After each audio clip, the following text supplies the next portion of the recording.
करके गलत फैसला छीन लिए चैन सुकून, करके गलत फैसला छीन लिए चैन सुकून। ठीक नहीं है मोदी जी ये नया कानून, ठीक नहीं है अमित जी ये नया कानून। कर दिए गरीब ड्राइवर के सपनों का खून।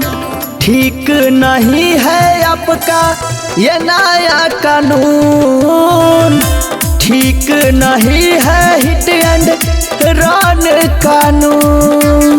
नया कानून वापस लो, वापस लो भाई वापस लो, नया कानून वापस लो, वापस लो भाई वापस लो।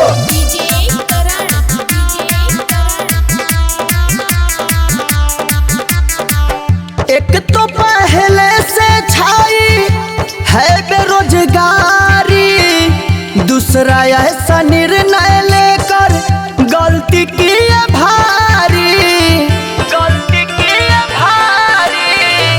एक तो पहले से छाई है बेरोजगारी, दूसरा ऐसा निर्णय लेकर गलती की है भारी।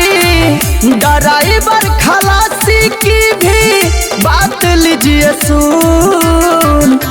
ठीक नहीं है मोदी जी ये नया कानून, ठीक नहीं है अमित जी ये नया कानून। नया कानून हाय हाय हाय हाय हाय हाय, नया कानून हाय हाय हाय हाय हाय हाय। हमारी मांगे पूरी करो, पूरी करो भाई पूरी करो, हमारी मांगे पूरी करो, पूरी करो भाई पूरी करो।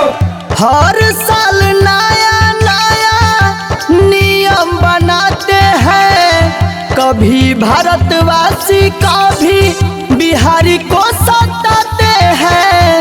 ऐसा क्यों करते हैं आप बोलिए?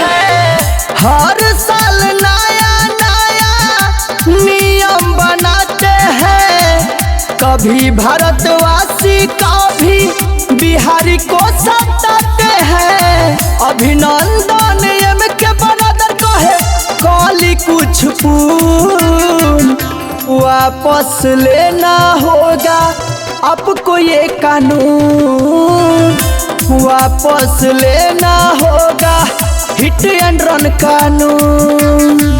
कर दिए गरीब ड्राइवर के सपनों का खून। ठीक नहीं है आपका ये नया कानून, ठीक नहीं है हिट एंड रन कानून। बदलिए इसको।